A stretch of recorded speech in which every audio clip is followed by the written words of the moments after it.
So today's presentation is on what to consider when buying a smartphone. So to start off, what is a smartphone? These are mobile phones that perform many of the functions of a computer and typically have a touchscreen interface, internet access, as well as an operating system that is capable of running downloaded applications. And you might be wondering, why should you actually buy a smartphone? And this presentation will go over many reasons why. But specifically, in today's world full of technology, almost everyone you know most likely has a smartphone. Though there are some exceptions, this is most likely true. And it is a very useful tool that can help you learn and communicate. And although smartphones can be very pricey, it is still worth the price depending on what type you will be purchasing, and there are so many different options out there, which we will be also covering in this presentation. So we've kind of organized this into three main reasons why. Firstly, using smartphones as a planning tool.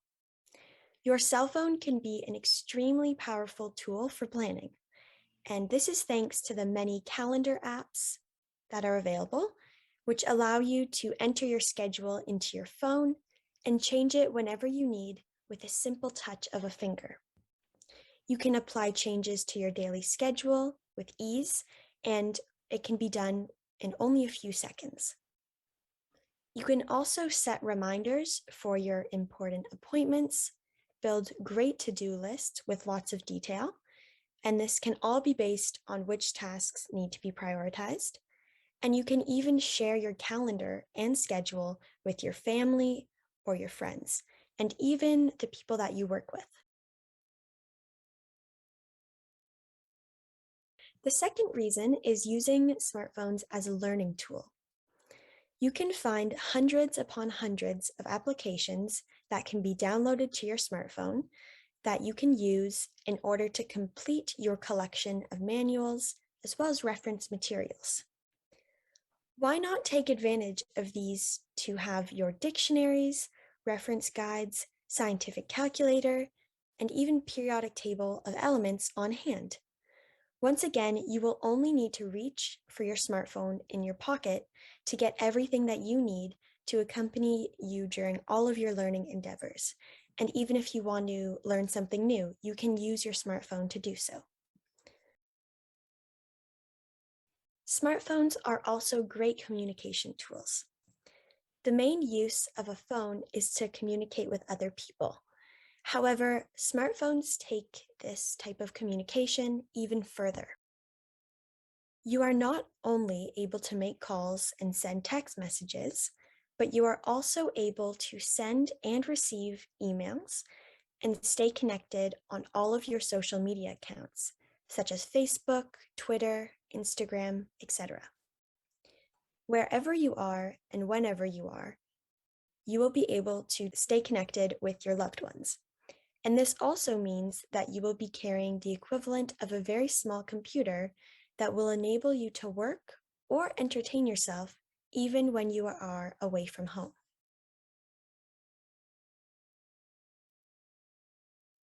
So here is a list of the pros of having a smartphone. These devices can be very convenient with keeping track of your daily routines. Also, with the connection, you can be updated about current events, emails, news feeds, and keeping in touch with friends and family, especially during this hard period of COVID. It's great to stay connected. Smartphones are also wonderful for productivity and entertainment, such as playing games and doing online work. You can even read, watch, and/or listen anytime using a smartphone. And it's also a great opportunity to learn anything by easily searching the web.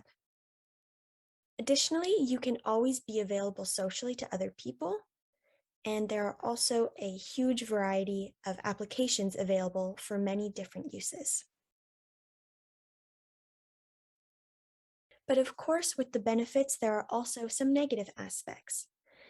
Firstly, the distraction that is present with smartphones, as this plays a big role in using the device. Also, certain apps and functions can drain your battery life very quickly, so it is important to keep a charger handy. It is also rare but possible to get hacked and have your private information leaked, and exposure to electromagnetic radiation can possibly lead to health problems. Finally, the HEV light emitted from the screen of a smartphone can lead to severe eye strain over long time use and can slowly damage the retina.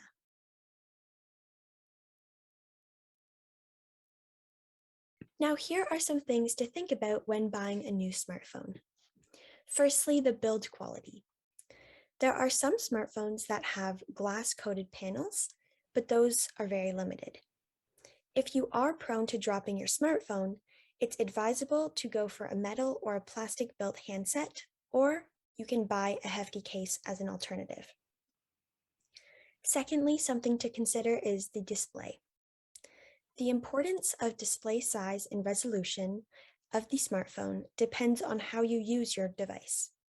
If you often stream videos, edit photos, or download and view movies, then a smartphone display ranging from 5.5-inch to 6 inches, Full HD or QHD resolution should be good enough for you.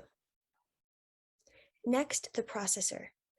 If you are a frequent user who needs to edit images, videos, or documents while you are online, if you play many games or stream videos, or even use apps that split screen and use the mode available, then smartphones with Qualcomm Snapdragon 652 or Snapdragon 820 or 821 should make multitasking fluid for you.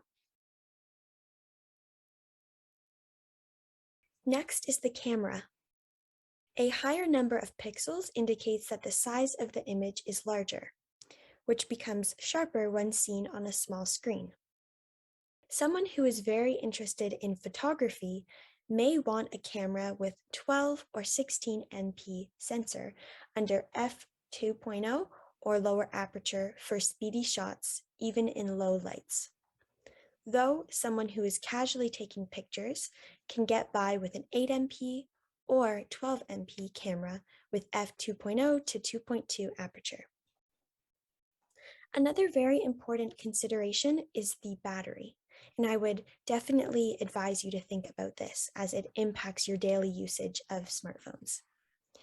The battery usage differs from user to user depending on the way he, she, or they use the smartphone. And if you are a frequent user and work on apps, play games, or stream videos, and more, then you may want a smartphone with at least 3500 mAh battery or above. And if you are an average or light user, a handset with 3000 mAh battery would be good enough to run for an entire day. Additionally, storage is also important. Phones typically come in 16, 32, or 64 gigabyte storage and more. The recommended amount for the average user is 32 or 64 gigabytes, unless you want to use and store a very large amount of photos, videos, apps, etc., which would require much more storage. Moving on, the security features are also something to consider. All smartphones come with the ability to enable an entrance passcode. While a fingerprint sensor can be found in even an RS5000 smartphone, devices with iris scanners are still few. It's preferable to buy a smartphone with these extra security features, since many of us have personal information on our handsets these days, and we want to keep it secure. Next, audio and speakers. If you do not indulge in video streaming or video conferencing often, then a regular handset with bottom-firing speakers should be just fine for you. Those with speakers placed at the back are also a great option. And another consideration is the USB port on the smartphone. Ports too can be a factor to consider, And although both micro USB and USB Type-C ports are available in smartphones these days, it is preferable and recommended to switch to USB Type-C, not just because it is easy to plug in, but also because it is future-proof. Now I will be going over cost. As many of you may know, phones are now more expensive than ever. Flagship devices from brands such as Apple, Samsung, and Google, as well as other top manufacturers, can now cost hundreds of dollars, more than they did just a couple of years ago.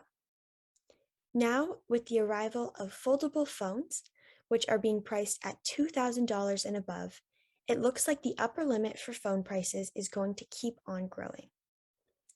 In some cases, there are many affordable smartphones that are designed for older adults, and the quality may not be as good in the long run, but they will have many of the same functions as regular smartphones do. As well, if cost is an issue, you can also look into discounted refurbished smartphones as well. Now I will go over a guide to brand prices. Here are some of the main brands that you might be familiar with, though I will also go over some alternatives at the end. For Apple devices, it can range between $500 and $1,600. And for each of these brands, the price may differ if the phone plan is included when you purchase the smartphone. For Samsung, the price ranges between $1,000 and $1,200. For Google Pixel phones, the typical price is $800 to $900. And for Nokia's, it is typically $300 to $700. Now I will go over specific pros and cons for the main brands that I just mentioned. To start off with Apple, a pro for iPhones is that they are intuitive and easy to use. Many people complain that the iPhone is not customizable, but that is the true beauty of it. On the surface, iOS is simple and understandable for all ages to navigate, but beneath the simplicity, iOS is the most powerful mobile operating system on the earth. Additionally, it also has a beautiful design and comes in different sizes and colors. It has a dual high-quality camera. They have top security functionality, excellent performance with A15 Bionic chip, 5G, and it is also water resistant. There are frequent software updates. It has high-quality apps, and also it is malware-free, which means that it prevents any kind of security vulnerability posed by third-party apps. Though there are also some cons. iPhones are extremely overpriced. We can see this through the fact that even an iPhone that came out 2 years ago is more costly than a new high-end Android flagship device. Also, iPhone repair is very expensive. A simple screen replacement on the iPhone that you damaged would cost you approximately hundreds of dollars. Also, there is no external storage available, and it has very expensive accessories such as chargers, adapters, phone cases, and more.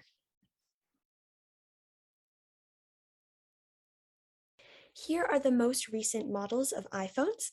This includes the iPhone 13 Pro, the iPhone 13, and the iPhone 12, as you can see in the screenshots. And if you want to compare all of the models, you can click on this link here, or a volunteer can send it in the chat if you would like to look at it right now. But you will be receiving a copy of this presentation if you're interested in clicking on that at a later time. Next, Samsung devices. There are many pros, including that the brand always tries to provide the best software features on its phones for its users. For example, the pull-down menu from the top has all the necessary shortcuts that we use frequently, such as Wi-Fi, location, Bluetooth, flashlight, airplane mode, etc. It has very good stereo speakers, as well as excellent flagship performance. It is a 5G device. It has an 8K camera. And also something that's really great about it is that it has a fast charging battery, though I will go into this more in the con section, and they are also water resistant. Though there are also some cons that come with these pros. For example, a new Samsung phone charges very quickly, as I mentioned, and holds the charge for a long time. However, after a few years, once the phone becomes worn out, Samsung batteries tend to perform quite poorly. It also has a poor thermal management system and may overheat easily. Its software has a lot of bugs, which causes it to malfunction sometimes. There is a lack of software updates. It tends to sometimes have GPS issues. It has a loss of processing power. And finally, some of its features are slow.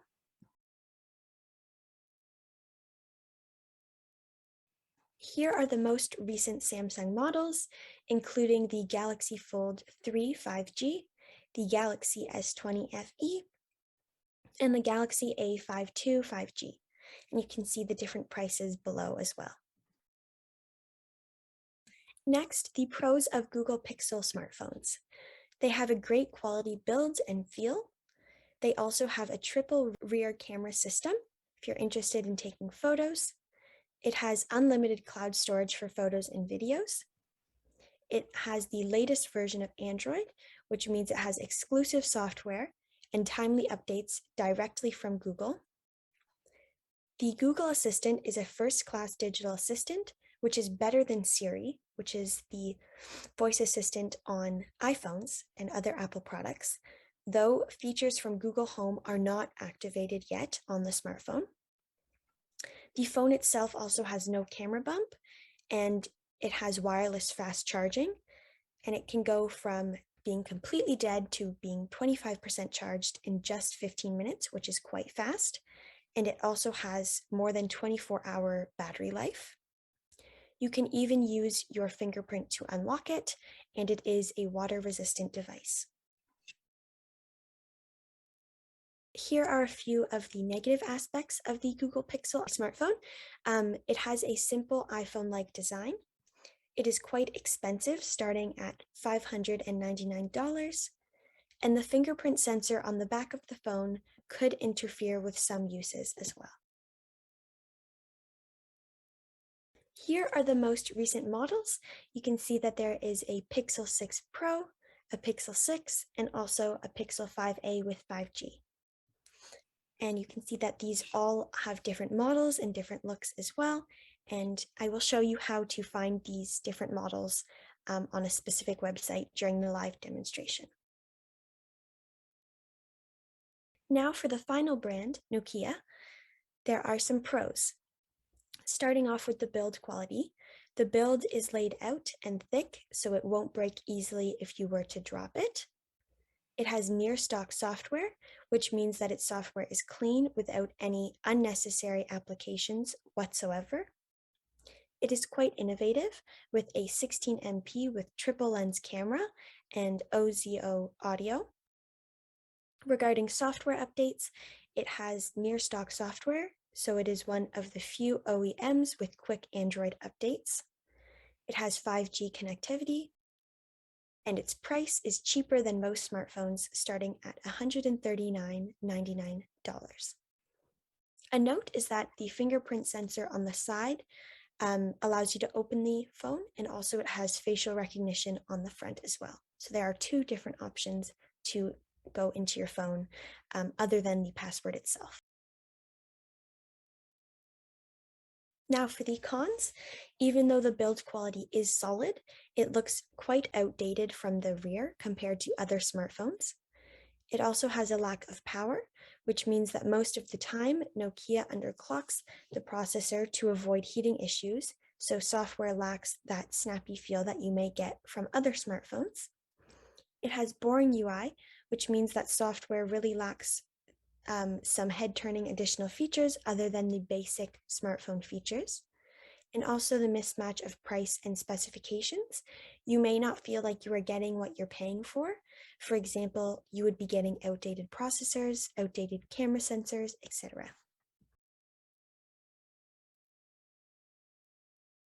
Here are the most recent models of the Nokia smartphones. There's a Nokia 100, Nokia G300, and a Nokia XR20. And here are some other great smartphone brands as well, including Huawei, OnePlus, Acer, Motorola, Sony, and Oppo. And there are even more as well that you can look into. If you're interested, you can always do a quick Google search to find other brands or even talk to a Cyber Seniors mentor. So now for the live demonstration, to go with this presentation, I'm going to be walking you through how to access Best Buy and find different smartphones on the site.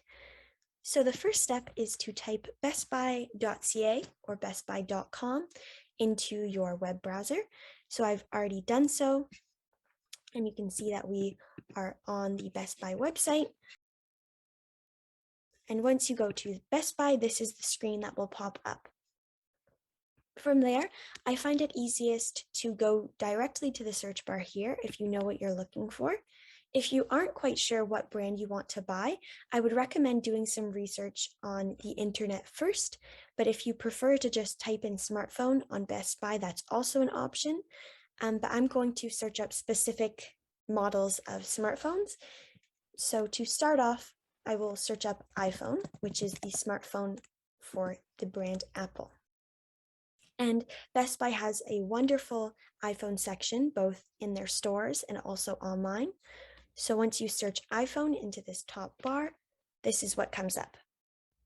And you can see they will tell you some of their deals that they have, and you can also scroll down to see the top deals.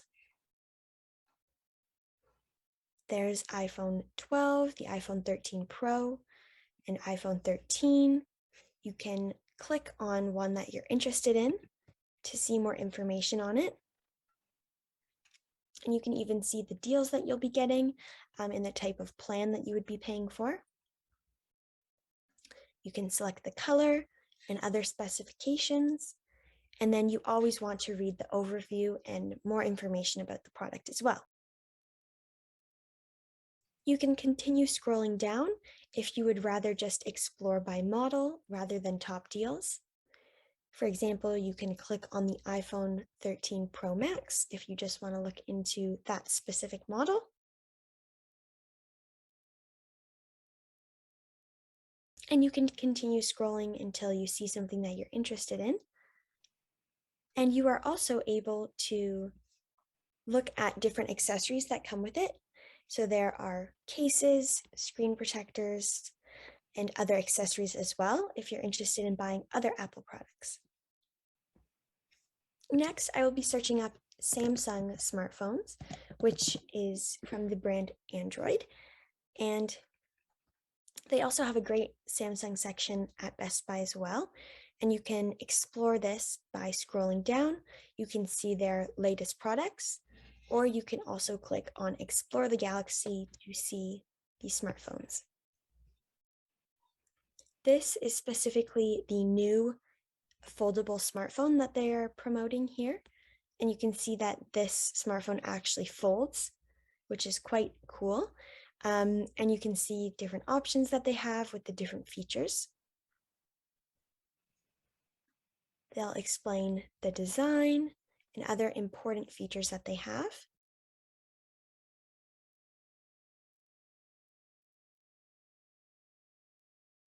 And you can also even see, if you come back to Samsung, the main page, you can see other products that connect to it. And then you can scroll down to click on phones, and it should take you to this section, which shows all of the Samsung models. So there's the Samsung Galaxy S21, the S20, and more. There are so many different options available, so this is why I recommend doing some research prior to going to the site, just because there are so many. And you can click on one that you're interested in, and then you can find a model that you would like. And if you're interested in this one, then you can click on it, and you can read more information about it and put in your wireless carrier and see everything that you need to know. Additionally, there are also Google smartphones as well. So if you just search it in the top bar, then you can look into the Google devices available. And if there are deals, then you will be able to see them in the red writing. So there are still some deals from during the holiday season. So if you're interested in looking into that, I would definitely encourage you to do that just to save some money. But you can see that there are lots of different Google Pixel devices here, such as the XL and also the Pixel 4. And when you're interested, you can just click on it and then you can see more information.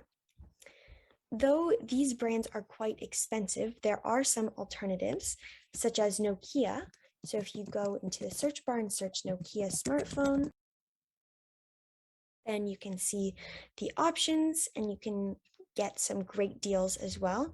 You can save over $150 and you can see that you can even save $570. So there are lots of great deals going on right now. But this is just one alternative. And then there are also Acer smartphones, which can be much cheaper. As you can see, this one is only $70. This one's $100, so much less costly than the other options as well. And finally, I want to show you how to access the refurbished smartphones. So if you're interested in buying a smartphone that has been previously used by someone else for a lower cost, you can search refurbished smartphone in the search bar. And from there, you can see that there are many different options. And you know that they are refurbished because in their title, it says certified refurbished.